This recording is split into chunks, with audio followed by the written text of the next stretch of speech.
All right, let's try another Friday midnight weekly business chat slash wrap up. I tagged my friend Michael, who said he wanted to join me in one of these random weekly wrap up sessions, just messing around, starting in Facebook Live. So let's see if we can get him to jump in. Yeah, there you go. Worked pretty quick. So let's call it, last week was the practice session. Now we know what we're doing here, right, Mike? I think we know what we're doing here now. Yeah. So I think so. So this is the most sophisticated one you've done now that you got. Yeah, it is. I got a good. little bit of a better light with a soft wash, so it looks a little bit better. I actually this time around I'm wearing my headphones, but look, no rustling. You hear any rustling? Oh, that's good. Okay, no rustling because I actually spliced the connection on the iPhone and I connected a separate microphone, which is a shotgun mic that's sitting right on top of my phone, and it has a little windsock, so it prevents some of the wind from hitting it. You should. Nice. I think you're hitting you can hear a little bit of that like night background noise, but very lightly, correct? That's not too bad. Not bad at all, hear, actually. Yeah. So what's up, man? Tell us. What's going on? I moved to my my kids' the toy room in my basement, so that I can speak loud like you and not wake up my kids. And not wake up your kids, right? Yeah, Okay. yeah. And you can see the water stain on my ceiling. I'm okay with the water stain. I do want you to block the light. There you go. Yeah, there you go. All right, so tell me about you, man. What's your story, bro? Oh my goodness, what's my story? Well, I was actually just it's funny. I was interviewed by a friend of mine on a podcast today. Well, I had to tell my story today. Sorry, this is not an interview. Not an interview. Yeah, we're hanging out. We're hanging out. But do say who you are and stuff. I'm Michael Lee. I am the Asian version of Hector Garcia. If Hector's name was maybe Hoi Chan or something like that. Right. There you go. I'm in Burlington, Vermont, and hanging out in my kid's basement. I just watched the movie Skyscraper with The Rock, Dwayne Johnson. That was a lot of fun. Sure. It was a great movie. I thoroughly enjoyed that movie so much. It was so fun to watch. I love The Rock because he actually lived in the same. He lived and hung out in the same neighborhood that I live in. I think he lives in LA now, but The Rock was a local celebrity here, so it was kind of fun. Oh, that's so funny. Yeah, he used to work out in a gym that's close by, and that gym used to get packed. Really? Yeah, well, because they were all hoping that they would see The Rock working out there. So most people used to go to that particular. It's before he was a big movie star. He was just mostly like doing the transition between the wrestling and the movie stardom. Yeah, no, it was so enjoyable. My wife and I watched it, and it was just so fun to watch. So let me ask you about your business, man, because we had a couple really good discussions around some aches that we have, and since it's the end of the week, I guess we can, we can air the aches, right? Air the aches, right? Yeah. So you mostly do bookkeeping work. You don't do tax, and you have a physical office, or you work from home? I go to an office. I can work from home, but I go to an office because I've got kids, running around here, and right. It gets me in the work. It gets me in the work zone to be out of the house. So. And you have a few remote workers, right? People working from their house, I guess, outside of. Yeah, I've got 17 employees that work from home. Wow. So yeah, I think they're in 5 different states now. So. So you got 17 remote workers, and you have like 2 or 3 local where you are. Your core team? Well, even my core team's remote, so even the Vermont-based ones that can come to the office predominantly work from home. I got like 2 part-time people that come in every once in a while, just because they don't like working from home either, like me. And fun fact, they're employees or contractors? They're all employees. Okay, they're actually employees. They're all employees. Yeah, I did that on purpose. Definitely did that on purpose, and so yeah. Well, let's talk about that. I'm sure I know you're gonna say something interesting, and I shouldn't have interrupted you, but let's talk about why did you do that on purpose? Everybody knows that having a contractor is cheaper as an entrepreneur than having an employee. Plus, you don't have to include them in certain benefits if you want to set them up for yourself, and you don't have to give them benefits, and they're easy to fire, and it avoids having nexus in multiple states. I mean, there's all sorts of complexities behind having employees, Right. also remote contractors. Why wouldn't you take advantage of, forget about the taxes, but I'd like to know, why would you take advantage of setting them up as a contractor to make it easier? You said you did that on purpose. Why? Yeah. So besides the probably more obvious one for my Vermont-based employees, those that do bookkeeping, I'm actually required to employ them because Vermont's rules are very strict, even more strict than the federal government around 1099 contractors versus employees. But putting that aside, even if I had the option to, I would still choose employees. There's a few reasons why. When I built Reconciled, I wanted to build a brand, a really trusted brand. And to build a brand means you have to have loyal team members and team members that are fully vested. I don't think you can get that out of contractors. I think it's you can't sometimes, but the whole purpose of contractors is that they aren't primarily loyal to you. That's the whole purpose of contractors. You might be a customer. In theory, you're technically supposed to be a customer of theirs, right? So it's to give you good customer service, and so in a loyalty sense, they're supposed to be loyal to you. But in the truest sense, they're not, because as a contractor by definition is a self-employed person, is a solopreneur, right? And so the person they're loyal to is themselves, and that's the structure of it, and that's the way it's supposed to be meant to be. As an employee, they're dependent on your company, your brand to succeed. So there's incentive, there's built-in as an employee incentives in order for you and your company to succeed. Then they succeed as employees because you're providing them. You're providing them. Yeah. It's what they call skin in the game. They got skin in the game. They got skin in the game, and so as an employee, they have skin in the game. Whether or not they have shares, that's a different matter, or ownership is a different matter. But the employee-employee relationship is built around the idea of shared value in one goal or mission. And so I think the instruction and the incentive structures I built for Reconciled was created, and the lifestyle we built as a remote workforce was created so that not only could I live and enjoy the life I wanted to, but that my employees could. And I really wanted a place that they could say, I wanted them to be able to all say, I love working there, I love the company, and I love the leaders. And that was the most important, the real important thing to me. And so that incentivizes my team to want Reconcile to succeed. And that's very different, I think, than if I had a team of contractors who could basically leave at any given time, which employees can too, but I really do feel a sense of loyalty from the employees, that they're really vested in the company's growth and success. And you think it also gives them a better signal that they're not temporary, right? I mean, also. Oh yeah, right? Oh yeah. There's clearly a difference between a contractor and an employee that there's more stability, whether or not it's really there. There's more stability. That's the perception. There's health benefits, and that truly is. I offer full health benefits, 100% paid to my employees. 401k matching, all the things that employees get, right? As employee. And you're right, it does cost more money. But I think the return I get pays way better than if they were all contractors. Yeah. Right. There's I like what you said. There's an anecdote that they kind of say in the sort of consulting business HR world, where a business owner is going to a consultant and says, what happens if I hire these people, spend all this money in training them, and they leave? Yeah. And to that, the consultant says, well, what happens if you employ these people, don't spend any money in training, and they stay? Right.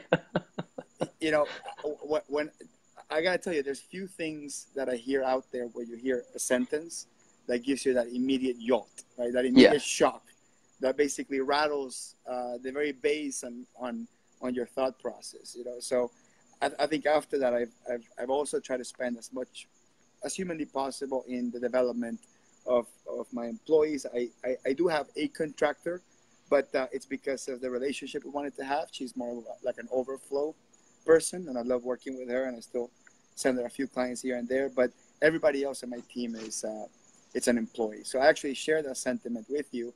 Yeah. I'll venture to say that when you advise your clients on anything that has to do with growth and people, I'm sure you also make it a point to tell them that when you're hiring someone and you're giving them a chance to impress or scare your customer, right? And your customer is your patrimony. This is what you've built, right? The customer loyalty is the currency that we live on now.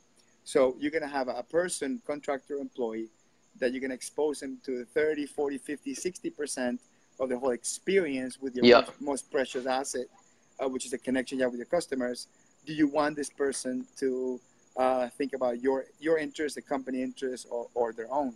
Exactly. And I agree with you 100%. So, and how do you? So I don't have remote workers.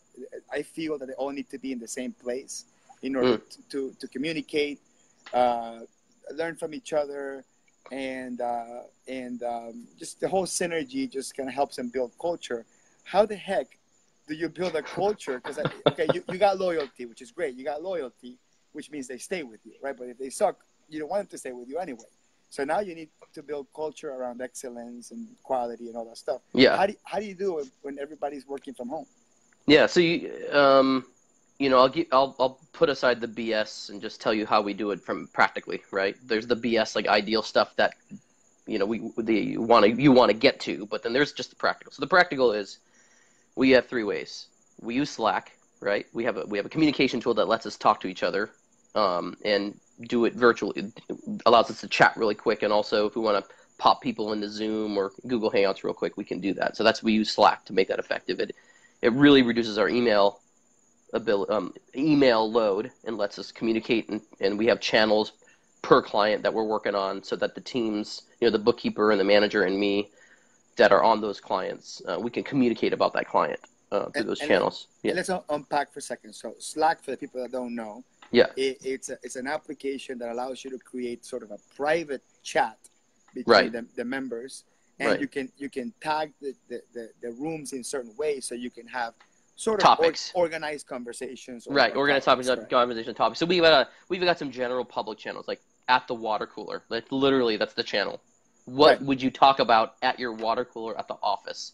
You would talk about on this channel, right? So you would share random pictures of your kids. You would share lessons for the day. You share pictures of your dog taking a poop on the floor, if that's where they're not supposed to be doing that, right? You just share stuff.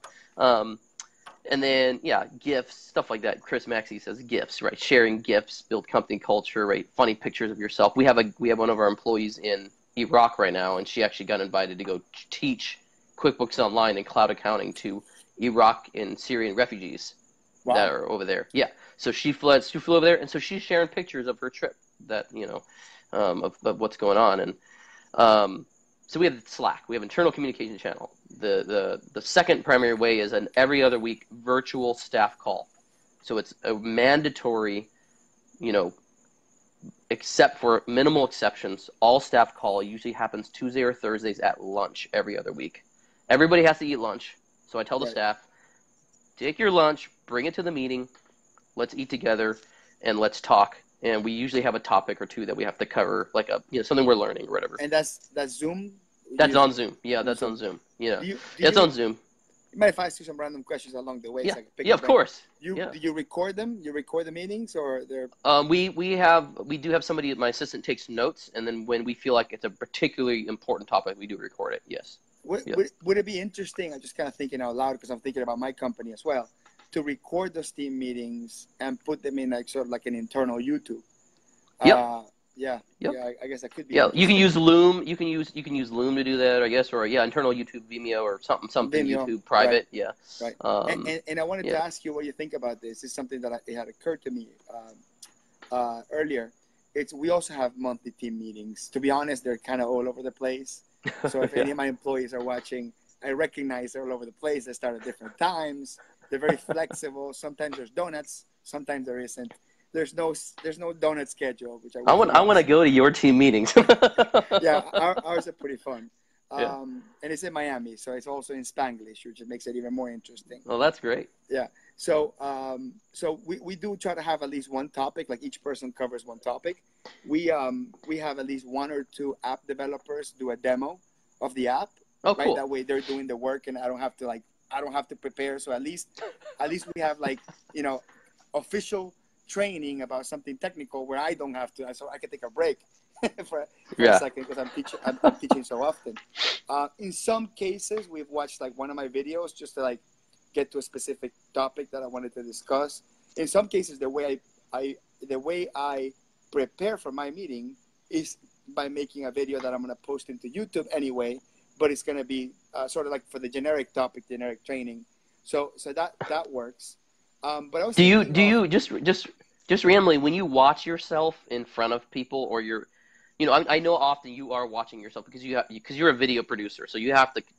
But when you watch yourself like in front of other people, I mean, I hate hearing my own voice, and I hate watching other people hear my own voice. Are you like that at all? Like, are you no, totally cool with when I watching look at it, yourself? For when I look at it, I say, man, I would so marry that guy. Don't lie to me. That's No, terrible. no, I think I went over that hump where I'm like self-conscious about my voice or whatever. Okay. But I do watch myself a lot because I'm editing my video, so I'm going back and watching and rewatching. So one day my daughter, who was probably 8 then, she walks by and I must have been editing this really long video. Sometimes I get like these 2-hour videos that I have to chop down, and it must have felt to her that I spent the whole day listening to myself. And she came over and she goes, "Wow, you like listening to yourself, huh?" This is my 8-year-old. I felt so bad. And I try to explain to her, no, I'm editing a video. You know what? Yes, I like listening to myself. You're Yes, right. you Very do. perceptive. But no, I don't worry about it anymore. I'm totally That's okay good. with it. Yeah. So I was thinking, I don't know what you think of recording some of these team meetings. Like we haven't recorded officially, and making it public. Now, obviously, not all the office drama and who's doing Right. this, right? Right. Like if we could take little pieces in which the interactions in the team meeting seem to be something that would be valuable to other people. Yeah, you're Uh, probably right. You're probably right. And you know what? Most of our team meetings, I mean, we've had guests in our meetings before. There's really not a lot said on there that's like private. It wouldn't, you know, I'm very open book even about the company. I'm pretty open book about everything. You know, in my opinion, if you're going to steal something about my company, you've already done it. You've already done it, or you will do it. So I don't really care, right? right, Just steal my right, secrets. And the key right. is, The cost to yeah, protecting what's probably unprotectable, yeah, yeah. it's below It's not worth it. Yeah, it's not worth yeah, it. And if they steal yeah. something, it's not going to be material enough anyway. Yeah, and if it helps people, honestly, if it helps people learn, if it helps people with their companies, or frankly, if it makes them want to join us and help us, I'd love to do that, you know. So I've never thought about that. That's a great idea. Well, let's make that the challenge. You record Yeah, the next one, I'll record my next one, and we'll see what we come up with. we'll share it with each other, and then whoever has the best kind of value out of it, we'll send a pack of donuts to each other or something like that. No, I think we should watch them both, and then try to make it a dialogue. Like try to splice them to see See if we if can they make talk some. to each other. See if they talk to each other somehow. Yeah. Okay, so yeah, so It's that's so funny. recording meetings. I'm watching the people coming on, and with your kind of friend group reach and my friend group reach from a variety of our lives, it's just fun to see who jumps on is watching us I because know. yeah, My it's so mother-in-law funny. just jumped on, so I'm like, Oh, that's hilarious. that's awesome. That's awesome. And Yeah. I can't see who is jumping on that you know that I don't know. So Yeah. I can't tell they're on. I can only see who's jumped on that I know, you know. So that's just really funny. I wonder. You just blew my mind, man. Yeah. All right. So let's change topics. Okay. So I like. So remote employees, you still employ them. Oh yeah. Yes, yeah. You have a Just religious real quick. yeah. Religious every other week staff meeting. We use Slack. We have the other sitting down meeting. And then the third piece is we do a twice a year in person staff meeting. So I fly everybody into town. You pay for Right. I pay for it. I cover their travel, everything. We do 2 days now of training and fun. And that's our every or twice a year basically is what's happening. As the company gets bigger, I'm sure I'll dumb it down to a little bit less, but still like it's so I can't replace that time. It's just so fun. Yeah. Okay. What's the fun part? Like what's fun comprised of? Fun is I always have something that is not it's something that the team does together that has nothing to do with accounting and finance, right? Nothing to do with what our company is doing. So, for example, last month we did our last get together, and I took everybody to the comedy club, and we did a 1 hour improv training Oh, I've been as a wanting to whole do that. company. Yeah, Yeah, so it was yeah. so fun. It was so fun, and frankly, it had an overall purpose. It taught everyone how to communicate and do customer service better. It ultimately did, and how to do things on the fly and how to come. But for them, it had nothing to do with accounting and finance. It had nothing to do with what we do. It had everything to do with let's have fun with one another, be goofy, and be ourselves, right? And that is what we're trying to sell is authentically as a company, we're trying to be our authentic selves to our customers. And that's what people say they love about working with us, right? Is we're authentic. We're who we are, which is obviously we're passionate about our work, but also we're just nice, kind people that you would want to get a drink with.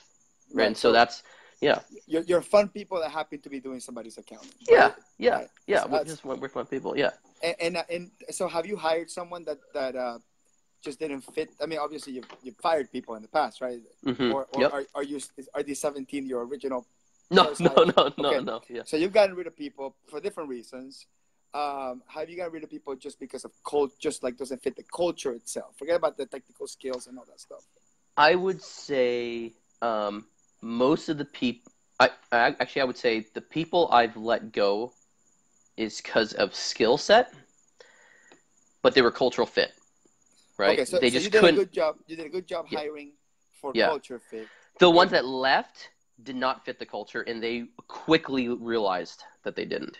Within a matter of weeks, they voluntarily said, "I can't adjust to remote work. I can't adjust to the culture that you've built here. I really appreciate it. I see the value of it. I can't fit in. I can't do it." And they voluntarily leave. They just come and quit. let me ask you about that. So, Yeah. assuming that you have a great, because it sounds, I know you're an awesome person. The way you're explaining it makes it really clear that you have a great work environment. Why did that person not see that as a positive thing, even if it was different than what they're used to? Why wouldn't they see value on being absorbed into a culture? Like what? Kind of help me figure out how do I detect upfront who's not Yeah. going to be a culture fit? Yeah. So I mean, I'll give you a recent example. We had an employee. He was most of our employees would fit within the millennial generation or older millennial generation, younger Gen X. Um, this employee was in a different age group, a different generation, and during the interview, he gave us all the right answers about culture fit and said that he loves learning and uh, loves growing and loves learning new tech and apps and all those things, all the things that we would want to hear. So we hired him, and within a matter of weeks, we learned that he was a perfectionist. He um, had a hard time um, serving multiple customers. He saw them all as bosses, and it was really difficult for him to get out of that mindset. So that means And that he then said yes to it. I mean, you're saying that it means he said yes to everything and he hated working with them. That's not what you mean by it? yes, Okay. yeah, yeah, yeah. Yeah. He also just had a hard time learning new apps and being okay with the just get good enough. Don't be perfect. Just get good enough to do the job, and you'll learn as you do the job, and you'll grow. And that was very hard for him as a perfectionist. And so he Wow. eventually just let us know, like, hey, your culture is awesome. What you guys are doing is great. I can't fit. I can't figure out how to fit in that environment. And I think I'd thrive in an office. One company in an office, not having to serve clients, but just serving one boss. And so that we said, okay, thank you. Thank you for your time and opportunity and honesty. And I think people will realize quickly if you have the culture out front as a company, I think they quickly realize if they're not going to thrive, And right? And yeah, how do you describe what that culture is? Because up front you're saying that it shows on the way everybody interacts, but I mean, you don't tell people. You'll be surprised by the culture. You explain it a little bit during the hiring process, aren't you? How do you yeah, describe that? You're interviewing me, and you like my potential technical skills and all that stuff, how are you going to describe to me what your culture is so I can understand it? Yeah, so I would say, yeah, during the interview process, we're very upfront about several things. We say the job is going to entail, the culture and the job is going to entail learning new things all the time, right? You're going to be asked as a bookkeeper, you know this in an accounting profession. Customers come to you almost every day with something and with a request you have literally never done before. Like, right? Some journal entry you've got to post, some Payroll question about company that you never payroll, worked before. whatever. Yeah. You've never done it. You've literally never done it. You don't know a thing, but you know how to figure out the answer. And that's what we tell people is we are not in an environment where you're going to have the one person to go to for an answer. We're in an environment where we expect you to learn how to learn. We expect you to figure out how to get an answer, right? And so that's one thing we're very upfront about is be curious, learn, and be okay with making mistakes. Like you are gonna fail, and if you don't make mistakes and you don't fail and are honest and learn from that, we're gonna think there's a problem. You're not either trying hard enough or you're not doing enough work to make mistakes, right? So we're very honest and upfront about all those things. A lot of people are really, really afraid of that, right, environment where they're not going to be told every step for every single step of what the answer is or there's a lot of gray in that kind of environment, right? There's a lot of gray and nuance and freedom and responsibility. And so we explain to people, look, you got a lot of freedom and you also have a lot of responsibility with that freedom, right? Both in the flexibility of your work, but also in the way you actually serve and interact with your customers. And we will trust that if you do your best, even if you make a mistake, as long as we believe and you show that you did your best, we're not doing surgery here. It's all forgivable. It's all correctable, right? Right? This is a total error opportunity that is totally forgivable. And we can go in and fix that journal entry. We can fix that entry. It's not going to hurt the customer. And we can be honest with the customer if something's going to take a little bit because we made a mistake. And frankly, our customers appreciate that because they know they're working with a pioneering online firm that's a fairly new experience for most people still. And they know there's going to be mistakes and it's not going to be perfect. And they appreciate that we say that. So, but a lot of people can't work and operate in that kind of environment, right? So that is so true. That the whole concept. I want to circle back and ask you a question about hiring people and that, but the whole premise that someone's so afraid of screwing things up where they stare at a journal entry for like 5 minutes before they hit save and close because they're trying to, or they open an Excel spreadsheet to try to recalculate it on Excel because they're comfortable there, you know, like, and this is the symptom of a perfectionist. But you said that one, like you actually describe someone that you fired with a good trait saying they're a perfectionist. So you're telling me a perfectionist is bad. Right. And so have you ever? So do you ask that question in interviews? Because I would think that everybody would say yes to being a perfectionist. Like I think human psychology of anyone trying to get a job. The boss says, "Will you consider yourself a perfectionist?" Who's gonna say no to that? I mean, I'm just thinking out loud, right? Who's gonna say no to that? So you ever had a situation where people would tell you all the things that sound right? Right? Just because you want to hear it, and they're telling you, they give you a signal that they're going to be okay with this culture, that they've done this before, but then something about the way they answered gave you the feeling that they're lying to themselves. That ever happened to you? Yeah, I would say there are candidates we passed on, right? That would have been really great auditors, really perfect. If you wanted like a finely toothed comb, a tax return, they would be great hire, but they would not have fit well in our environment, right? And we passed on them, even though their skill set with a master's of accounting, all that stuff, would have been an amazing hire, right? From a skill set point of view. We asked particular questions in our interview process, questions like, give me an example of a time you failed or made a big mistake, and what is the process you went through to recover or correct that mistake. and really hear their specific process. Like, what did they do? That helps us kind of vet out if somebody is telling us the truth or being honest, or if they're really just kind of glossing over that question and giving us the question of, well, I'm a perfectionist, blah, blah, blah, blah, blah, blah, you know. If the more specific somebody can be, then we feel like, okay, they're being pretty honest with us about this situation, and it gives us an idea of their learning process.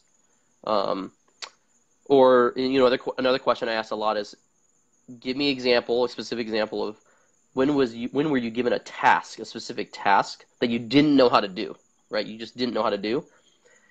And what were the steps you took to figure out how to do that task, right? That also gives us their learning style and whether or not they're perfectionist, or did they learn a little enough and execute, right? So that's kind of what we're looking for from people in many ways. But I don't know if that answers your question at all. No, that does. That does. Yeah. There's so many. I don't know if I'm really excited about everything you're saying, because I have so many questions to ask.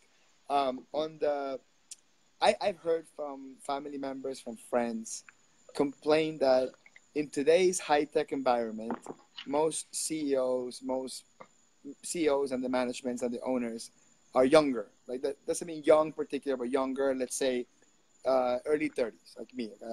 I'm late 30s, but like early 30s when I got started, late 20s. And then I've heard folks that are maybe in their 50s and 40s say something like, in this environment, we are unhireable. You don't understand. They wouldn't even hire us. And this is people that are very experienced, people that have years of, like you're saying, they're bringing tons of skill sets and experience that would be great to have. So other people have someone to ask questions or to second opinion something. But would you say that is part of the issue? The reason why the owners are, let's say, on their 30s, have a tough time working with folks, let's say, on their 50s, because there's a gap between whether one person or the other believes being a perfectionist is a good thing. Right. I'm just thinking that anyone that I would hire that would have 25 years of experience and come in to work with me and on their 50s, I believe they probably would be that perfectionist type. Right. Well, think about. I think if you step back a little bit and you think about the rate of change that every generation has had to learn how to deal with, right? So somebody nearing retirement age in the baby boomer generation, the rate of change that happened when they were in the workforce was there were wide periods of time before changes occurred. And then Gen X came along, and there were still, it was shorter, but it's still periods of time. And then the millennial generation came along, who basically grew up only with the internet, or the dawn of the internet, and the rate of change was so fast, right? And then there's our kids that we're raising that are dealing with a rate of change that we would not even be able to comprehend when they become in the workforce. So I think there's a reality of the younger, millennial entrepreneurs like myself have dealt with rates of change, and are used to that. And it doesn't. And in order to deal with that rate of change, you can't afford to be a perfectionist. You can't afford it. Whereas an older generation, because the time frame was so long between rates of change or big changes, they had the opportunity to become perfectionists. They were frankly rewarded to be, right? So you stayed at how many jobs in your lifetime? Maybe 3-4 jobs in 50, of years of a career. You had the opportunity to become an expert or a perfectionist in that job by the time you left. Nowadays, you might spend 2 to 3 years. You're not going to become a perfectionist. You're not going to become an expert in that field in that period of time. You're going to become good enough, maybe great, but I wouldn't say not as good as somebody who's done 25 years in it, right? But it doesn't require that because of the rate of change, right? So the rate of change, by the time you've learned 2 or 3 years, the rate of change, technology, everything's changed around you in that time frame. Your good enough has to change anyways to that new thing if your goal is to stay consistent and constant with the rate of change. So The employees we've hired that are over 50, and And you do, and there are so you do have some, and they're great, we do have right? some. We do have some. Right. They're in the minority, but there's some. But And but just yeah, to be clear, we're not. This is not an age issue, no, no.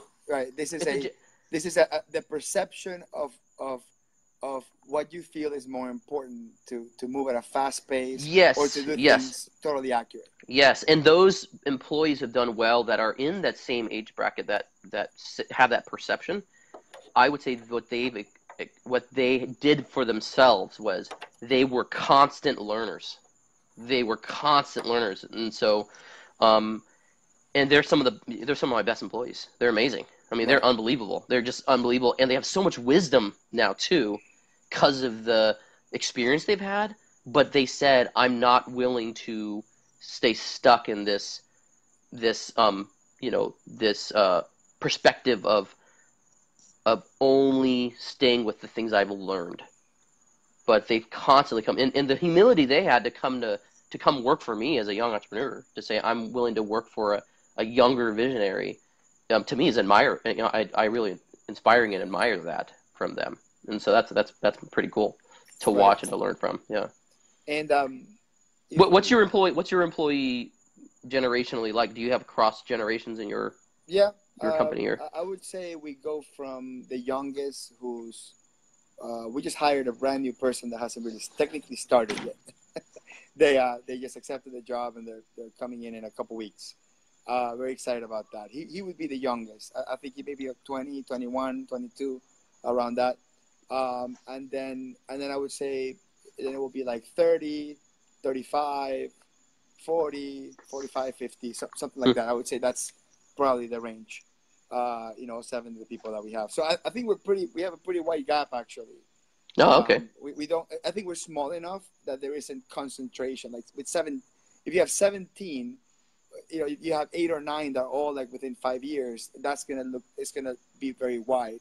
But in my case, I think we're too small to see that. So we just have, a little bit of everything, I guess. Yeah, But that's great. I wanted to ask you something else about that. Uh, so you told us what are the type of questions you can ask to just understand whether or not they're the type of person that solves problems on their own, or based on how in depth they go about how they solve the problem, you start detecting whether they're a perfectionist or not. So you're saying if there's a perfectionist, they're probably not going to work with you. Can you train that out, or is that once they're a perfectionist, that's it? Ooh, I think I think being a perfectionist is something that, uh, whether it's something they learned over time or it's innate in them because of their cultural upbringing or their upbringing, um, I don't know if it's possible to train it out of somebody. Train it out of somebody. It's like, I Right. just don't think so. I think there's perfectionism is so deeply embedded in certain personality types and people that there's better jobs, there's Right. better environments, That's what right? you're So saying. Like I want to they'll be encourage them, they'll be yeah, good to a better auditors. environment. Yeah, they'll Oh be yeah, good auditors. there are jobs we need perfectionists in, right? Right. You have to have perfection. Yes, Sarah Woodruff says no. I had lots of therapy to get over my perfectionism. That's exactly it. And you don't need to get over it, frankly. I mean, I don't think you need to get over it necessarily. I think there are environments that we need perfectionists in it, because otherwise it would not be good, right?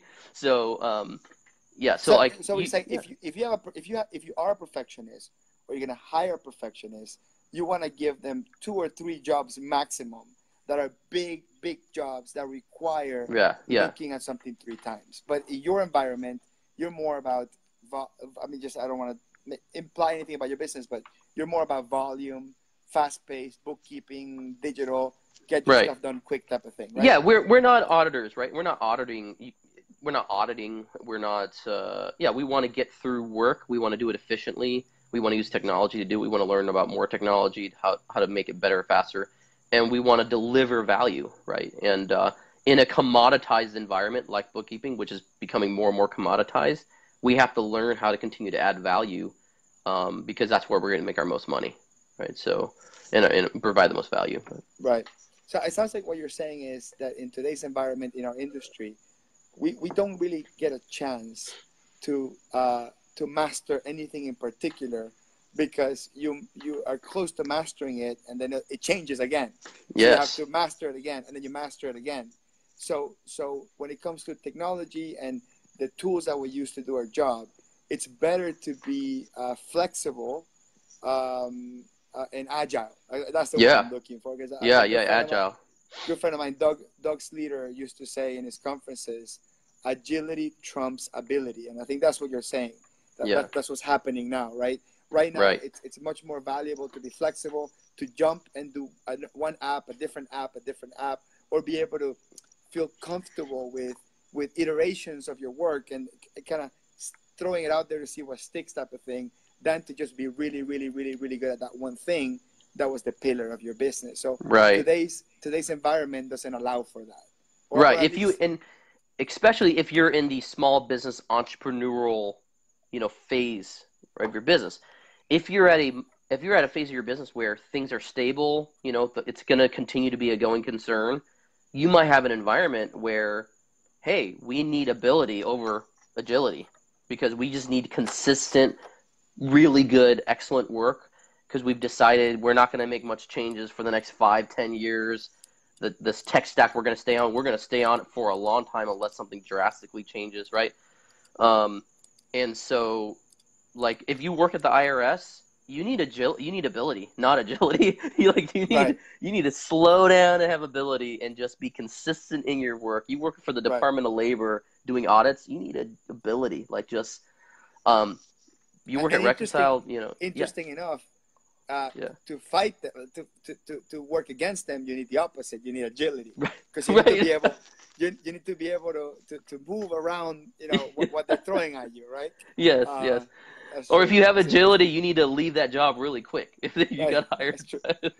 That's right. Oh That's right. man, I Yeah. So miss our times on the council together. That's what I miss. I miss I hanging know, out man. and just That was good. That was really good times. That was only twice, but it was really good times. Um, so you still got council, right? You're still going into a council for two I have more, I have I have one more, one more, and then December.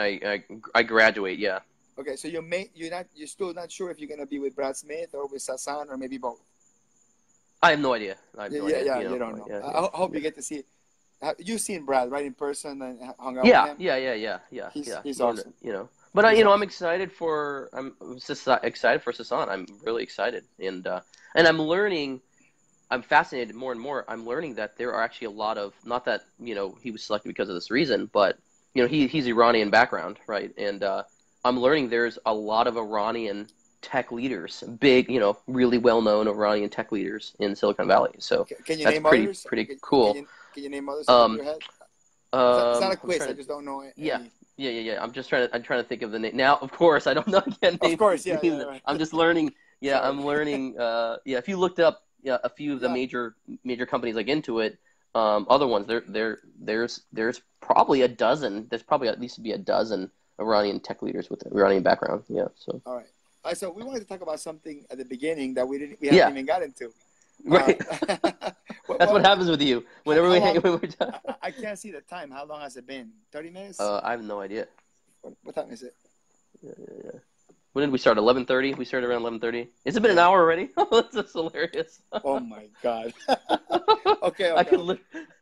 Let's wrap it up with what we wanted to talk about, which Yeah. is firing clients or setting things up in such a way so conveniently they fire us. Yes. So that was the topic that we wanted to talk about. We thought it was going to be a really good topic. Yes. So we're on the East Coast, by the way, for folks.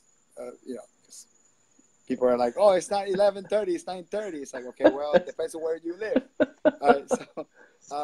So yeah, so let's talk about that. Have you had a chance where was it last time or an iconic event where you fired a client? Why did you do it, and how did you do it? Yeah. So I did that this past week. Actually, I let a client know that we were not going to be continuing with them after this month. That's what you And said. That's how you said it. yep. So I just said to them, hey, we're not going to be continuing with you after this month. And the way we structure our contracts, they're all month to month because we have month to month recurring revenue, but we actually have time frames around when we can do a review. So it just happened to be the month that we were going to review, and I just let them know that we weren't going to continue after this month, and that So tell me you the know, and gossip. What happened? What went wrong? so there were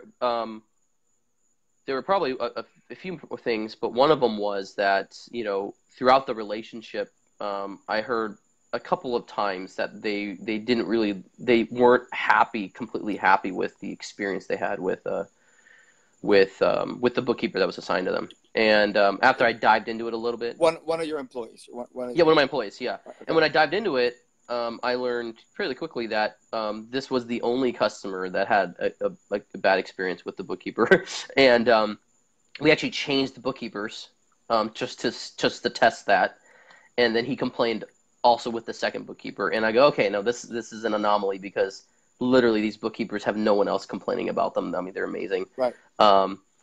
Good And question. so Just I like details. So yeah. In their perspective, was the second one worse or a little better? No, I would say what I heard was that neither of them were good enough for them, for this. How many months did they try a second bookkeeper? A year for each. Oh, wow. A year for each, yeah. And it took him a year to realize that he didn't like working with them? Yeah. So which I realized it was not the bookkeeper's problem, right? And then when I dived into it, so, you know, so I just let him know. I said very kindly, we're not going to continue. I don't think ultimately we can meet your expectations, and that your processes would have to change drastically, or our prices would have to be significantly higher in order to meet your needs. And I don't think either is a good solution, so we're going to continue with you. And what's funny, because the response I got was that they actually really enjoyed working with the bookkeeper.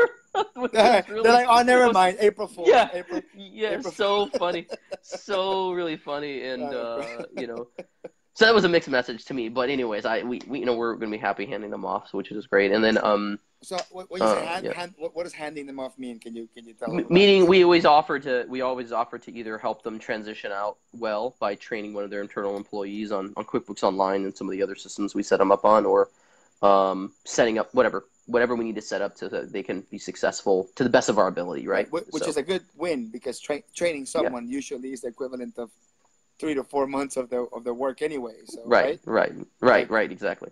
So that's really, really helpful. So, you know, if you don't mind me asking, so when you train, because I like this stuff, I'm a trainer. So when you train, let's say somebody takes on the offer and goes, you know what, you're right, you know, this is not working, whatever. Train one of my employees to do exactly what your employees used to do, and at the same skill level, and which, by the way, I like now for some reason, but they didn't like before.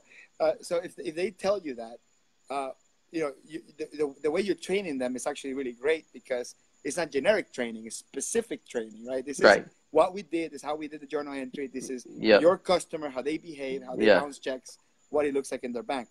So what do you charge for that typically, if you don't mind me? I mean, I know it's hard to say, but generally, how many days is the training handoff, and what you charge more or less? Yeah, so for training like that, we really just charge by the hour. Okay. So we just charge by the hour, and usually, depending on who they're going to use, that's anywhere from $75 to $125 an hour. And that's remote, so right? That would be that's remote. Yeah, that's virtual training, and almost always 2 hours into it, the customer regrets that they they regret everything. They just regret the whole thing. They regret that they screwed things up. They regret that they even complained. They regret everything, because the employee that we're training literally goes back to the customer and says, I do not know how they were able to accomplish all of this for only $300. For whatever it is. And they usually within a month or two are begging to come back, and we usually do not take them back. So no takebacks. No takebacks. It's usually, you know. Or you can be like the soup Nazi. No bookkeeping for you. Come back 1 year. Exactly. Yeah. We get a 1 year hiatus and 1 year dating break before we come back together. 1 year sanction. Let's try next year, which is actually a good idea, because then now they can try someone else that's likely to be horrible. And then you're gonna look so great afterwards, but they have to endure it for a whole year. I got rid of we had this weird fall off with a customer that actually culminated a couple hours before we started talking here, and if they see and they watch, they know who they are, right? Because because it just I'm happened. not Facebook. I'm not Facebook friends with all my clients, so Right, that's because I said it just happened. You know, it was a weird. It was a tough situation. You know, it's one of those things where, like, I always felt that I was giving more hmm than what they were appreciating, mm. and they always felt that they were overpaying because, for some reason, their work is really easy, right? Yeah, But yeah. but at the same time, they can never manage to do it right, or what they do just causes such a consternation. Like, this Right. one customer changed merchants 3 times in 4 months. At one time, he had two Intuit merchant accounts, so we had to like log into I mean, it took hours just to figure out what they did. You Oh know, my God. they set up a POS system with some other merchant account, so we have money coming in from like three or four different accounts, and they were receiving payments, and there was no way for them to tell us how they paid it. So and what they charge is the same dollar amount to everybody, but you know, like 235, 250, 650, 250. So so matching invoices, matching payments, all that stuff was such a monumental headache, and it changed. Like, when we first looked at the books, we weren't going to do all that. They had one merchant, they were receiving one payment. It was the Intuit hmm merchant. You hmm know, the payments matched the invoices. There was no way to receive a payment unless they create an invoice up front. And now they're charging money outside with their phones and stuff like that. They're forgetting to do invoices, or of course, never the payment amount matches an invoice, Right. right? Right? That sort of thing. And, you know, and then like, one of the merchants it doesn't have reporting by name, just has reporting by the first 4 digits of the credit card. First four, not last four. First four. So it's like, what am I going to check the first four again? So it was one of Impossible. impossible. So it's one of those things that, so we had to basically eliminate until we got the last ones that were there, and we were hoping that, you know, the gap is so small that we can throw the difference to merchant fees, and that's it. But it just wasn't. We were off by 8,000, 4,000, nine Yeah. thousand, and I could charge it against income. Like, I could plug the accountants. We Right. could solve this. We can charge it against Right. income and make it true. But then they come back and say, oh, why is this Right. invoice open, or why does this customer have a balance, where the agreement is we weren't ever going to touch the customer's receivables. But it's hard for people to understand that, you know, for us to reconcile the deposits, we have to understand how you did the receivables. If not, we're going to have a big discrepancy. Without getting nerd about it, but if we got some accountants watching, we're talking about undeposited funds, we're talking about payments without invoices applied to it. And this is Right. the hardest thing about what we call collaborative bookkeeping, you know, Oh yeah. where collaborative bookkeeping is actually worse than the other type, because collaborative is we have to try to figure out what they did, delete what they did, and they can also Right. screw up our work. But the perception is, because they're collaborating, that it's actually less work for you. So how do you reconcile those things? Have you had an issue with that? Oh yeah. We actually it's funny. We have a client recently we brought on. And they had an internal bookkeeper that you know they wanted to keep, but they wanted us to do some cleanup work and then eventually start taking over. And that bookkeeper, my team would do the cleanup work, and that bookkeeper would go in and undo all the work, Yeah, right? Just yeah. like mess it all, undo all the work. So literally did that 2 times. No So we rhyme just finally reason, no rhyme reason, no no logic. rhyme reason, just did not understand how to do bookkeeping. Really didn't understand anything. Right. So we let the client know, hey, we're not going to do cleanup work anymore until you literally either change this person's job or take them out of the accounting system. Right. And then Or if you you're simultaneously have two services, bookkeeping and training, and it happens right, simultaneously. right, Until or I determine that your person's trained, yeah, and then well, no, we just said them, look, if you want us to train this person, we will, and we would charge you for it. But it sounds like you want us to take over, so we need to take over now. They need to not be involved, or you can't be a client anymore. And they came in and they apologized, and they said they knew they were going to pay more money, and they disconnected access. We disconnected access to this person, and we're going to do the cleanup work again, but they're gonna pay for basically 3 times of the same cleanup work, 3 times. So ha- yeah, it's crazy. have you ever felt bad that telling somebody this is basically telling the boss of this employee that they weren't probably uh, good enough to be hired at that position, and they may lose their Oh job? yeah, I feel kind of bad, but uh, we're hired to be honest, right? So we're Well, hired to be honest and direct, um, and that's honestly, it's really Tiffany says it's really tough discussion when it's the spouse. well, that is Yes, so true because in it's so so many true. cases, It is the the the spouse. the Yeah, entrepreneur, and without saying man or female, the entrepreneur does the business development, the growing of the business, and the spouse does the admin, right, the back yeah, end, yes, regardless of which sex it is. I mean, it's yes, yes, I think yes. probably, just to be honest, it ends up being the male who's the entrepreneur and stuff, and and the female who's the bookkeeper and the admin. It's not always the case. I have many Yeah. clients that the It's face of flipped. the It's business is flipped. Yeah, it's the other way. But it makes sense to make the spouse, because that's the person that they trust the most. Plus, yeah, they yeah, understand where the money's going. Or Tiffany says, or the yeah. mother. That was The even more. mother. It's always there is a yes. That was Yes. even more interesting. But you know what?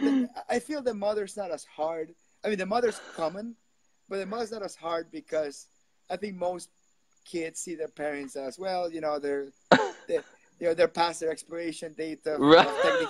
of technical skills anyway. They're Because willing to let them go. right, Yeah. because the kids are the ones showing the parents how to use iPhones and stuff all Right. the time. Right. Whether the kid is a 30 or 40-year-old, right? I mean, Right. regardless. But yeah, Right. but I think the spouse itself is particularly difficult because you don't know if that person is going to take it into offense. Mothers are too old school. Yeah, That's so mothers are funny. perfectionists, right? Yeah. Yes, Yes. right. Yes. Mothers are Yeah. perfectionists. Mother too old school. Yeah. Yeah. No. I letting go of clients has been an art I've had to learn. And I'm probably like you. Like I love saying yes. I hate saying no.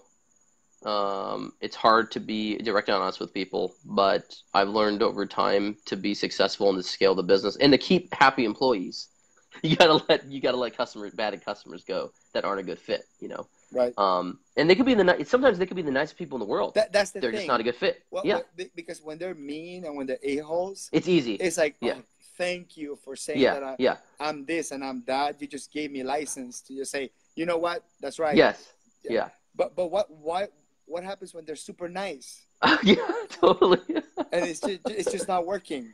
Yeah, yeah, yeah. No, I've had those situations, and I've had those situations, and I've had clients who are nice, and they say, "Hey, I've really appreciated you guys trying. I understand that I'm not really able to provide documentation on a regular basis or do the things you guys need to do your job. I'm not, set up to do it, but I really appreciate it. I think I'm going to move on and try to figure something else out. I need somebody in my office sitting with me. I need, Susan coming in my desk every day. I need but something else. I'm okay when they're the ones telling us that. Yeah, and then, but That's I've also told people too. I've told attorneys we don't have any law firms, right? Well, maybe we have one now, but the first law firm we had, the very first one, um, he was using a practice management system outside of QuickBooks. It didn't oh, sync with what a QuickBooks mess. well, all that stuff, Yeah. terrible. And so I just finally I just let him know, hey man, we tried our best, but we can't serve your needs because you're making these changes in the practice management Right. platform. It's doing these weird syncs into Right. QuickBooks. I say We can't figure it out. you need an internal Yeah, employee, yeah. You need an internal employee. You and they need got to do something it else. Yeah, daily. They got yeah, just like yeah. I think restaurants are one of those Yes, situations yeah, yeah. where they wanna reconcile their daily POS Z whatever Z top whatever, Right, right, right. and they want to reconcile the money's coming in and out of the safe, and they want And to they don't want to reconcile. pay you enough to do Yeah, all and that and, work. and they want to reconcile the tip payout to the employees, which is Yeah, yeah. it's a freaking Pain nightmare, in the man. yeah, Right? total nightmare. And they're doing it. They're saying, "Don't worry, I'll do the journal entries daily." Yeah, But then nothing matches the bank, and it's yeah, like yeah, they're yeah. nice and they're trying, but Right. it's just like I think the best. I think the fact that you can offer them training, it's what it is. I think Yeah, you give me an idea that I didn't think about, and it should have been obvious because my line of business is training.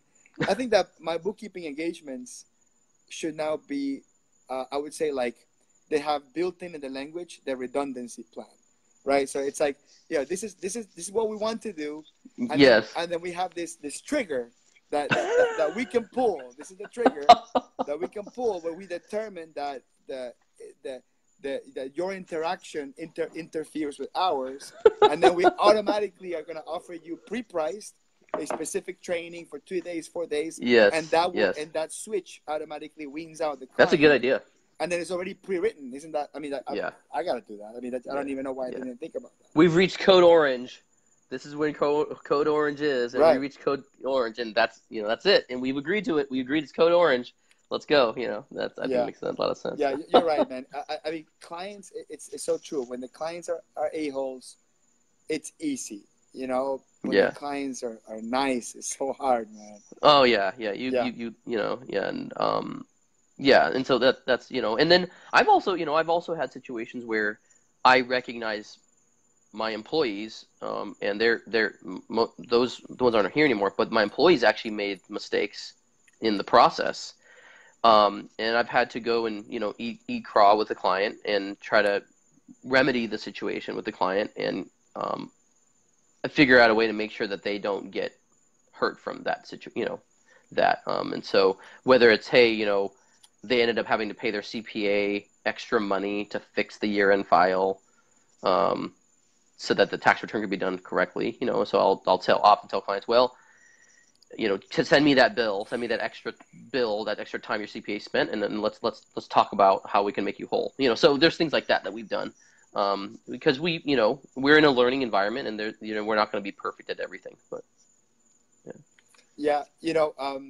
Matthew commented that he's just really appreciative of like being able to observe this type of conversations, because so many other people feel that they're in that same situation that what we're talking about, but they don't have somebody to speak to it to, or maybe right, they don't get. I mean, I think we're severely underutilizing this great tool that we have, the tool of communicating in a public environment, in an intimate way. Like, it's you and I are speaking.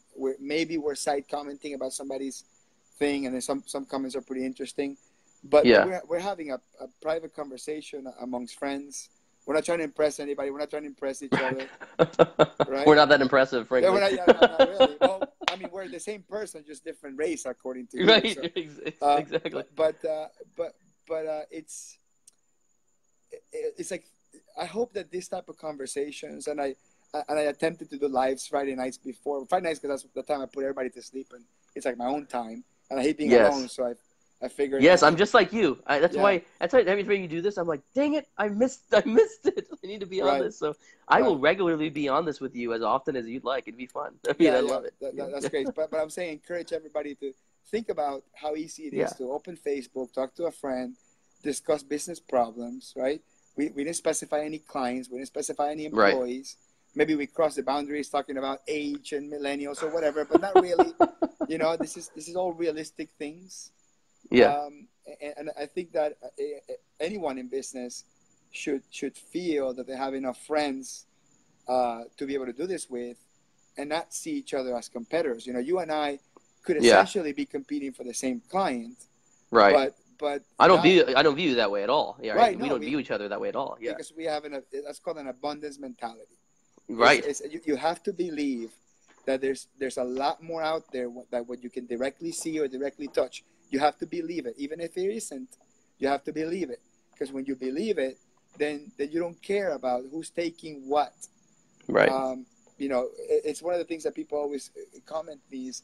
Why do you find time to make videos, and why do you give away all your knowledge for free, and all blah blah blah, with my YouTube channel?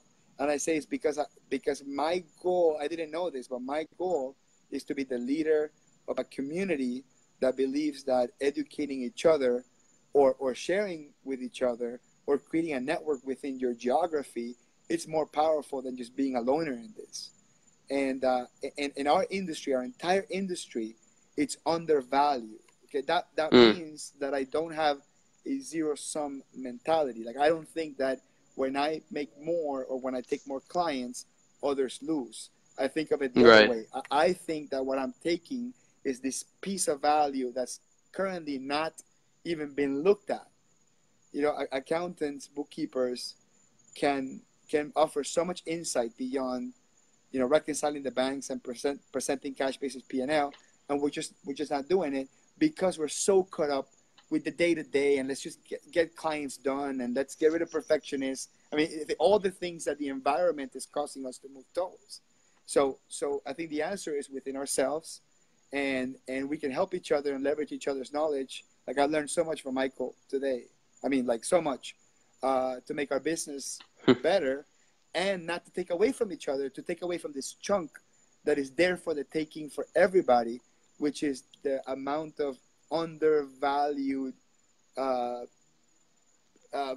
there that our entire industry has. So I think when we do this, when more people do this, when I see other people going live on Facebook, it doesn't have to be Fridays at 12, but it could be anything else, and they're sharing their challenges and they're laughing about it and sharing with each other, I think that can help everyone. So tell me what you're doing, Michael, because I know that you started making some podcasts or videos. So what are you up to in terms of how are you sharing your knowledge with the world? How are you getting clients? How are you marketing yourself? Yeah. One of the more recent things we launched earlier this summer was called Everyday Entrepreneur, and so we're actually just interviewing our clients, we're giving them like this. We're just giving them exposure. So we do a Zoom webinar and broadcast it live to Facebook Live, and just let the world see the types of clients that we work with, but also in the way the thing that inspired me was I work with these amazing clients that I learn from, and even though I'm providing them a service, I end up learning a ton from them as an entrepreneur. And so I want to show the world what they're doing, right? They're just so cool. Some of the things they're making, the things they're selling, the challenges they're facing. It's really, amazing. And so that's why I call it Everyday Entrepreneur. And you're asking them about their business, or you're their business. You're not giving them advice per se. No. Nope. I asked about their business. We don't even talk about how they even work with Reconciled. We don't even talk about that. We just ask them about their business, what inspired them, what challenges they're facing. And so that's been a lot of fun. So I do that on Facebook Live, usually the third Friday of every month, around 10 a.m. Eastern. And we just a 30-minute conversation like this, just 30 minutes, put on Facebook Live on the This Reconciled. This is not more than 30 minutes. I hate to yeah. Well, this is hanging out, and I can hang out with you again. I just like to hang out. It's not official. This is not time that we can end at any time. Yeah. So that's one thing I've been doing, and then I do. So let me ask you a question. So this is live on Facebook or YouTube? Yep. Okay, and on Facebook. And have people beyond your friends and family seen these things where you've actually seen that it is increasing your exposure? Because sometimes we think that because some people are watching our stuff in Facebook, if it's already our current customers or our colleagues are not going to buy from us, we think, well, this is not really marketing because I'm not being exposed to new people. Yeah, no. We so first of all, it's on our Reconciled page, which most of my friends and family don't watch that page. Okay, so you embed it into your website. You use we don't even embed it into my personal. It's not on my personal Facebook page. It's on a Reconciled page, and then it gets exposure. People watch it. People learn. People comment about what they're learning from that, and so that's very valuable. And then through that, and then we do obviously very active on social media, very active on our blog. Because of you, very active on the Intuit blogs now as well. I think I have 4 or 5 different articles that are being posted up there over the next few weeks, and so or have been posted. Because I connected you to someone. I didn't do anything. I just connected you. You connected me. So you wrote the articles. But because of you, I didn't know that was a route you went. I was writing blog posts, and with the help of I have a ghostwriter, blog writer on my team. That kind of takes my thoughts and my voice and puts it into blog form. By the way, sidebar. Great business advice. Have a full-time blog writer in your team, because I think let's see how long this goes, but I'll get to that in a second. Whatever medium you're good at, right? Yeah, you're good at, and the ones you're bad at, hire the expert in the ones you're bad at, right? To take that medium. So I'm good at natural conversation, long-form conversation, on-the-spot dialogue, video, like this. audio. You're great at this, by the way. You're amazing at this. You're amazing. Thank you. Yeah. So I enjoy this. I feel comfortable with this. I'm not comfortable writing. I even 250 words, 200 words, I couldn't write a good blog post. I started doing that myself, but then when the ones I write myself, I have to have my blog writer edit the whole thing, and she does an amazing job. And so now I just use her, and she's able to pump out 1 blog post a week, and which is great on different topics or interviewing employees or whatever it is. And So So that's she really can great. get this video, this very video, rewatch it, have her type it up, and Yeah. you can make it into an article. I mean, you said so many great things. You Oh, can thank make you. Yeah. you can make it into an article, right? Right. Right. Yeah. You know, as long as she has the patience to watch us Yeah, 1.5 talking. hours of this. Yeah, that's true. That's true. Yeah. Okay, Oh, yeah. so is that your main source of marketing? Like, how are clients finding out about you? So that's one source of marketing. I'd say the primary way we continue to get business is through email marketing. So Okay, we pump elaborate on out that. Elaborate on yeah, that. we pump out 50 to 100 emails a day to using an email engine called GrowBots. Okay, let's be So clear. You pump one email to 50 to 100 people, yes, right? we don't I don't even want pump the 50 to email. 100 emails The a day, right? Right. system pumps out 50 to 100 a day, To right? The 50, system. the system notifies 50 to 100 people in your list of one Yes, email, though, right? Okay, yes, correct. Thank you. Okay, yeah. and then Well, when you say one email, what do you mean? It's not like okay, so it's not like you don't send 50 to 100 emails to one person. no. Right, Yeah, right, no. right. We send a cadence of 4 emails over a 3-4 week period to um 50 to 100 new people every day, Okay. So right? you're acquiring 50 to 100 new emails, and where are these Yeah. emails coming from? These are from an email engine called GrowBots. So there's other similar ones. The GrowBots is the one we found is the best compared to other ones we tested. And they go and source from public information, business owners or whatever industry you're trying to reach, whoever you're trying to reach, source those emails so you can email these people. But wait, are you And telling the public that you're spamming? Is that what you're saying? yeah, basically, I guess I'm Okay. telling them that. I don't know. I think okay. Yeah, I think we shouldn't go live saying this. Okay, so somebody opts into your list, right? Yeah, They the opt, emails right? obviously are opted to the Oh, systems that they're we're opted using, in, right? right? They're opted in. Yeah, yeah. Someone agreed to have their email be sold somewhere commercially. Yeah, right, Okay, right. okay, all right. Right. So, yeah, because and so we email these potential customers, and we can target cities, states, whatever. And these are And if business anybody wants, owners. Business owners. huh? These For are us, it's we target business owners. For okay. us, yes. Yeah. But whatever profession you're trying to reach, you can target, right, using these email engines. And so that's what we do, and our goal is to get a 2%, 1% response rate, but then our close rate on those is usually 80-90%. Right? And what's response is a reply or A reply, just a reply. Yep, a reply. requesting more information. Yep. Okay. And And it's funny. It's what do the funny. emails Often say? email will say the cadence will start with just little something. It could be something simple as, "Hey, we'd love to talk about bookkeeping. When are you free to chat for 15 minutes?" Just like Right? that. Just like that. Could be that, and that's our best performing ones. Our best performing ones Straight to the are point. short questions. Yeah, very short, straight to the point. And then if we don't hear back, it often takes 2 or 3 follow-up emails, and we hear back, right? And sometimes sometimes people actually are like, "Oh, thank you for reaching out, but I'm not interested." It's interesting to me that people even respond and say that, right? Like why are you responding? Instead of clicking spam, right? Yeah, or just saying, or why even respond? Just delete it. It's like, why even do anything with email? Right. Let it go, go through Gmail's spam filters. I don't know, whatever it is, but That's true. I never yeah, replied, no thank you, I don't want Viagra. I've yeah. never done that. I never, exactly. I never, do you never reply, no, thank you? It's because you were replying yes? Is that why? Well, that's a different conversation, but Yeah. I think I walked myself into that one. Yeah. So anyways, Okay, email marketing has been very, very effective. My question is, you've gotten new customers from a random email you sent to a random person. Yes. And they were local in your area, or they were No, anywhere? all over the country. All over the country. And do you say that, like in the email you say, we're not in your local area? Like, do people expect? We clearly say we're a Burlington, Vermont based bookkeeping firm. And does it scare people? No. Well, the people who respond obviously become customers, and they think there's something very high level branded about about Burlington, Vermont, right? In Vermont, like people have this. Vermont's been branded as this high quality place, right? And so, Oh, people reply, "How's the weather there?"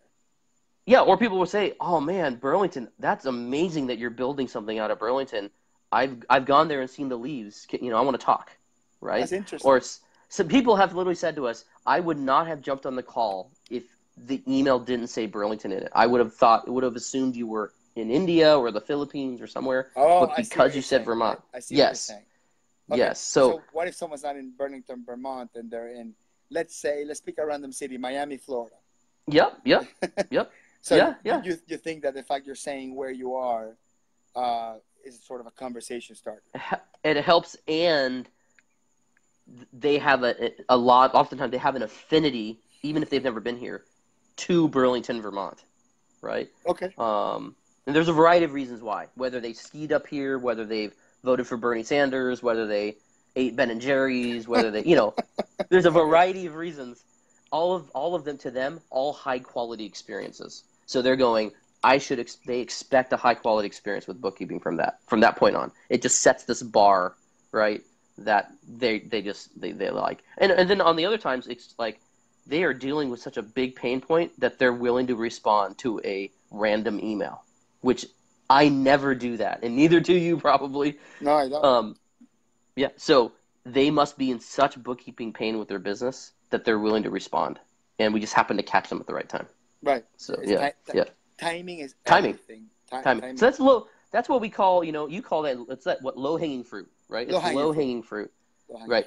It's not quality high hanging fruit like the hard sale, which we're not touching yet. We're not touching the real warm leads that like they need to be actually convinced through a sales process. A real, Right. We need to get to there. But there's so many people that respond to emails that, which we're surprised by, but it's effective. It works. And what's the cost of that more? Like, just what's the cost more or less? Like how much you spent before you got the first customer? That's the best question. Oh, yeah, that's a great question. Maybe a few $100s. Wow, that's great. Yeah. I mean, if I were to look overall, our CAC, right, our customer acquisition costs, is probably somewhere between 500 to 1,000 per customer, but the return on a customer, our average is 1,000 a month, so the return is 24 to 36 months, right? So that's amazing, right? So if I told you give me $1,000, Hector, and I'll give you $24,000 over the next 24 months, you do that all day long. Of course, you do that all day long. Yeah. So that's the way you have to look at it from a recurring revenue perspective. Is right. For a $24,000 to $36,000 lifetime value, you'd be willing to spend $5,000 for that customer. Right. That's the return, right? That's so, true. Yeah. So that's the way I look at it. And so we pump. We probably spend. I'm pretty transparent about this stuff. But we probably spend, I think, $2,000 to $3,000 a quarter on that kind of marketing. On just the email stuff. Just the email. Yeah, just the email. Just that alone. So yeah, $1,000 $1,000 a month, and you pick up. And you said you pick up 1 or 2 customers per month. Yeah. Your goal is to pick up 1 or 2 customers a month from that, right? I have to. Like, it sounds unbelievable, but I have to believe you. If you got 17 people on your payroll, right? Yeah. And you started this 7 years ago? How long? 3 years ago. Oh my God. 3 years ago. Yeah. I've been at this I'm turning in April 10 years. Okay. Oh, okay. Wow. Since I started my business and informally, I've had different roles before that helped me gain experience, but this 10 years have felt like 40 years. Because I work, I don't sleep. I work and I'm thinking about sometimes I reconcile whole books in my sleep, and when I wake up, I'm like, yes, I finished that customer, and then I realized that it was a dream. But yeah, that's how much I'm thinking about. So much I'm thinking about stuff. Accounting and that sort of thing. But wow, man. I mean, I didn't know. Hector, it's funny. 3 years ago, I didn't know the ecosystem that you're a leader in and you guys are involved with. I didn't know it existed. I didn't know. What you're telling me is QuickBooks Desktop and Excel spreadsheets and paperwork is something that wasn't even in your radar. So when you started, No. I didn't know the Intuit ecosystems, the the Intuit QuickBooks Connect, the council, all these leaders, these trainers, I didn't even know it existed. I didn't know it was so big. I didn't know the people were so amazing. Like, I wish I knew 10 years ago that there was something like this. I didn't know that. If you would have started 10 years ago, I would be saying I'm the Michael Lee, just a Hispanic version. I wish I knew. I didn't. I literally was just a controller CFO. Like, I was just a regular controller CFO working at companies, right? And I didn't know about this ecosystem. And I knew QuickBooks Desktop. I didn't know you could become a trainer and pro advisor. I didn't know You're talking about the any people. of this stuff. We're talking about the people ecosystem. The people ecosystem. The people contacts, ecosystem. the meetings, I didn't know webinars. any of that. The conferences, all that stuff, all the stuff that you guys have built and led and participated in. I didn't know it existed. I had no idea. And what were you trying to say? Sorry, I interrupted you. I apologize. Yeah, what was the point you were trying to make, that you didn't know it, and because you didn't know it, something was different? Yeah. Well, I think it speaks to the value I feel like it's contributed to my life to be participating in it now. Like, to be able to do this with you, and talk about this stuff, and to meet other industry leaders like you. I've learned so much, and I've grown so much, and I feel like there's so much value in it. But again, I didn't even know it existed. I didn't know it was around. I didn't know it was around. I was serving. I was working at companies, or I was just consulting on my own before 3 years ago, and didn't know that there was this whole other world that these accounting leaders were involved with, and that I could jump into. And I'm so thankful. Right? Yeah, I'm so thankful that I did. Free. That's the thing. Yeah. People think there's no barrier of entry of these things. All you have to do is create some content, answer some questions, make some friends. Yeah. Go to conferences. And people are so welcoming. And they're willing to share knowledge. And I didn't know that. And I wish I knew this earlier, but I'm so thankful that I'm in it now, and I'm telling people that are new to this, like, hey, you need to go to QuickBooks Connect. Huh? What? Sounds like you're doing fine. Thanks for you're doing just fine. So you're going to go to QuickBooks Connect this year? Well, yeah. We, Actually, let's wrap it up with that. So let me say. Okay. So QuickBooks has an annual conference called QuickBooks Connect. I believe this is the 4th year, maybe the 5th year. I don't remember with this community is so great that it's only like, my wife's saying it's a little bit loud, so let me get a little bit closer. You're getting excited because we're talking. A little bit more intimate. Actually, I think now our heads have the right ratio. So what I'm saying is, I think I was getting excited. Sorry.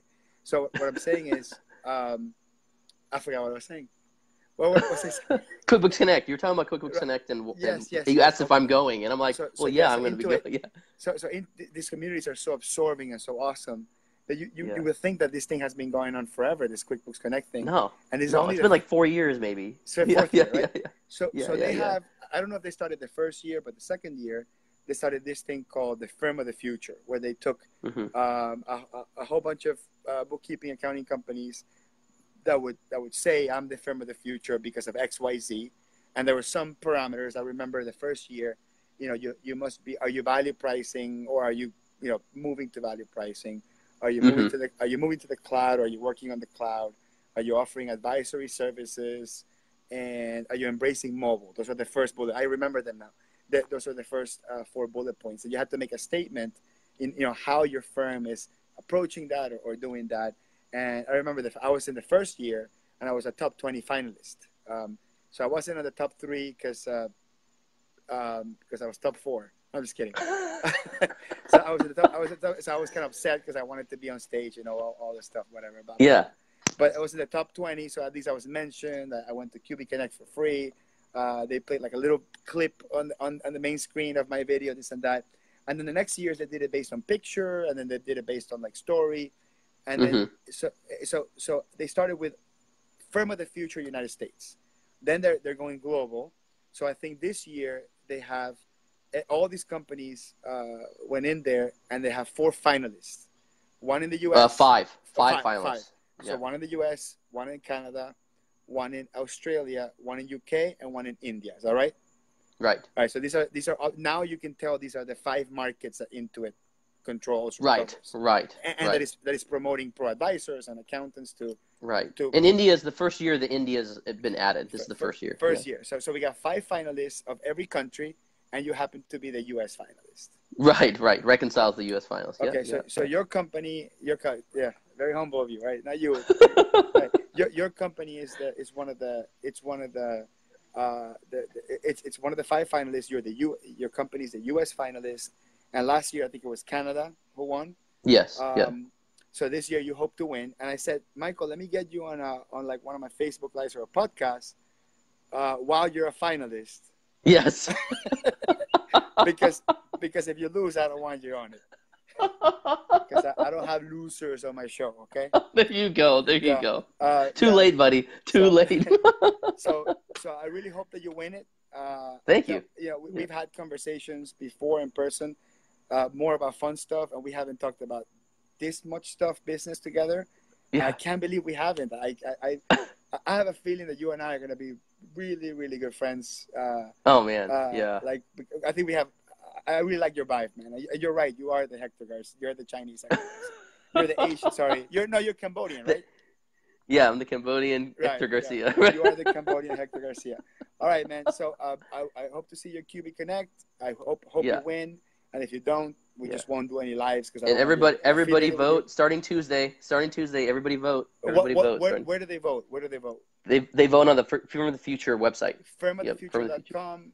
There's a place where they vote. I think it's the Firm of the Future, the contest website. I'm sure it'll be everywhere. It'll be. Yeah. If you're an accountant or pro advisor, you'll probably get an email. Yeah. Okay, So vote for Michael Lee. L-Y is the last name. Yeah, reconciled. Vote for reconciled. Oh, sorry. It's Reconciled IT, right? Reconciled. Just reconciled. Just reconciled. The name of your company is Reconciled. Yep. Okay. Yeah. Any parting words? Something I should have forgotten? I should have asked you, or I forgot to ask you, or you forgot to say? No. I wanted to know, I guess as we leave, is who are the video personalities or trainers in the accounting space that inspire you, that you're learning from? You know, you talk about like these conversations should happen more. Who are the ones that you're learning from, that you're like, wow, that I'm learning a lot from? Like a person I follow a lot is Jason Blummer, right? I follow Jason Blummer a lot. I think he's just a unique personality. I don't follow him, but I recognize the great things that he does. Yeah. So I kind of follow him, but I just don't have time to follow everybody. So, So I would say forever since I started, it was Seth David. Because I would say he was the original Hector Garcia of YouTube. Let's call it that.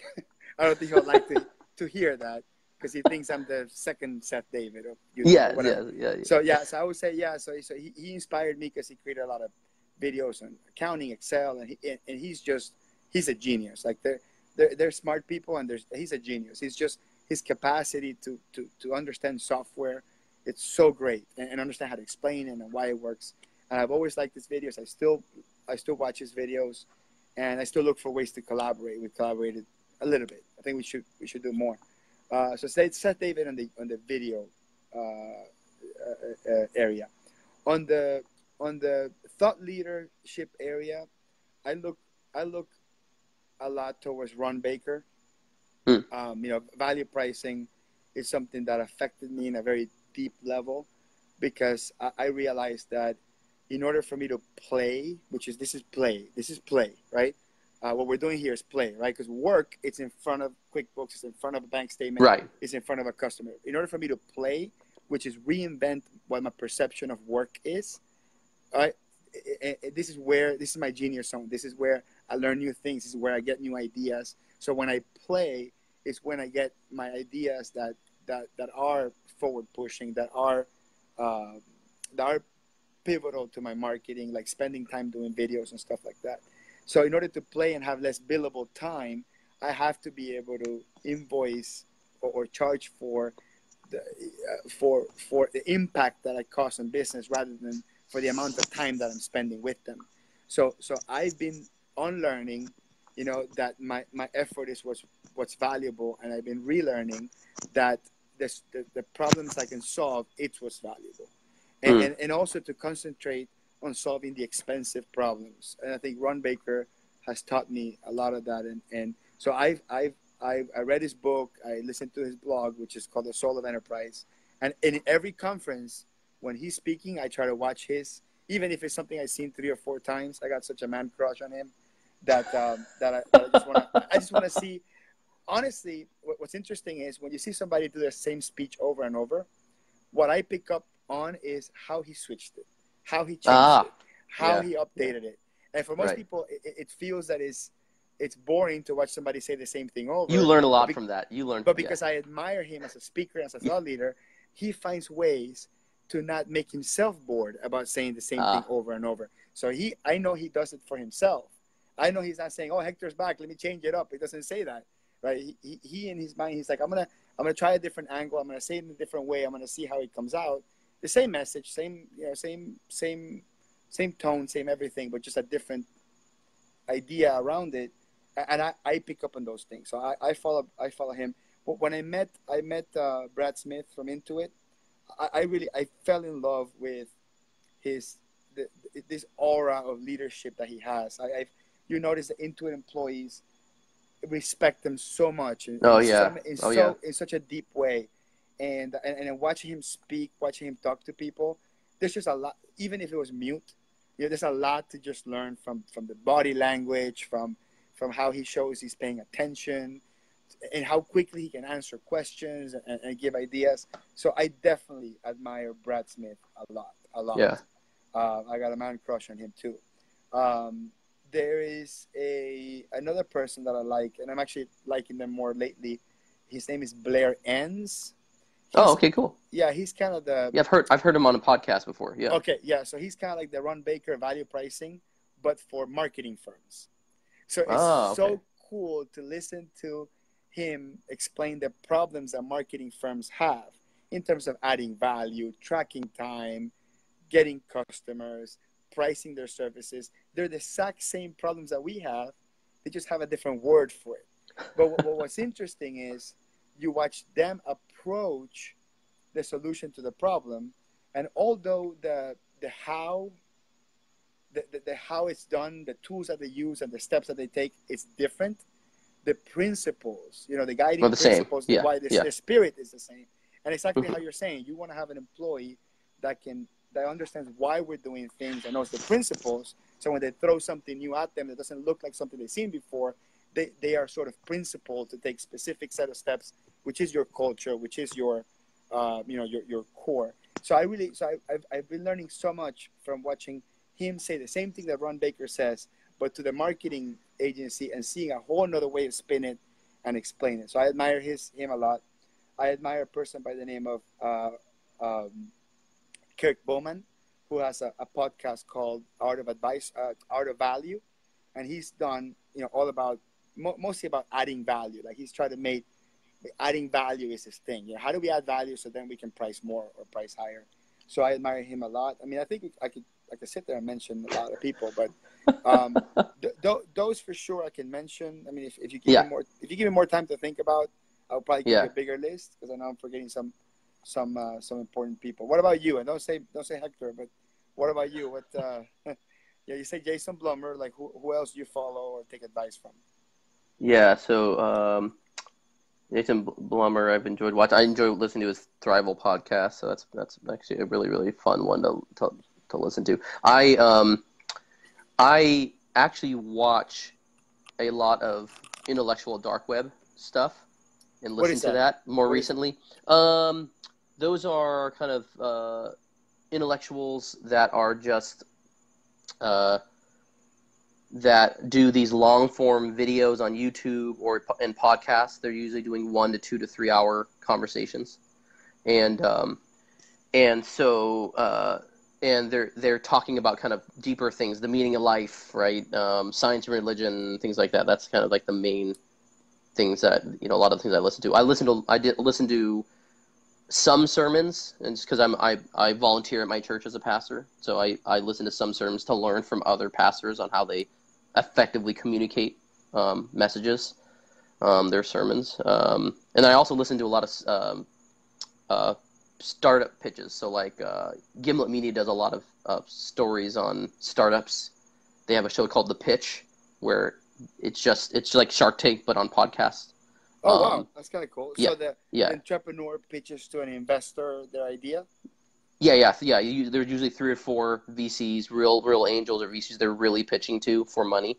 And it's kind of Shark Tank on podcast form, so that's really interesting. I really enjoy that podcast a lot. I think that's probably I probably should just share with you my podcast list. There's so many random things I listen to, and they're like, wow, he's so varied on, Right. Well, I if you want listen to talk to, about podcasts, I listen to Planet Money. I love Planet Money. Oh yeah, that's good. It's just fun. So I mentioned Art of Value. I mentioned The Soul of Enterprise. So the one that this guy Blair Enns has is called Two Bobs, number 2, BOBS. Oh, I don't know that one. Yeah, Two Bobs. I think you really like it. So it's the guy that I mentioned, and some other guy by the name of David C. Baker, who wrote a book called The Business of Expertise, which is a book about consulting and consultants. So they have a great dynamic, and they talk about pricing and consulting and dealing with people and selling and that sort of thing. So I got more on my podcast, but I have to go back and check. Yeah. I listen to Serial, the series Serial. Yeah. That's not business related. That's yeah. like that's just mystery. There's one called Startup that's amazing that Gimlet Media put out. The podcast series Startup. That's awesome. I listened to the first 2 episodes of Startup. The first one was awesome. The first episode, it's funny. He started a podcast about starting a podcast. Started a podcast about starting a podcast business. So it's pretty cool. And he met with the CEO of like Twitter or something, or like somebody up there, or PayPal or something. Was it Jack Dorsey or something that he met? I forgot who it is, but he met some people up there that have money, venture capitalists, and they had this really awkward conversation on how it's terrible. He's explaining what he's doing, and he's telling you're just like cringing how to pitch. Yeah, I strongly recommend that podcast. We are obviously stretching this. We're like trying to figure out topics. We were gonna get into like how old the kids are and stuff like that. So maybe we can wrap it up. Yeah, we'll wrap it up, man. This has been great. We'll do this again soon. Yeah, it was a pleasure. I'll see you again next Friday at midnight. Yes, every Friday. Bye. We'll talk soon. All right, bye.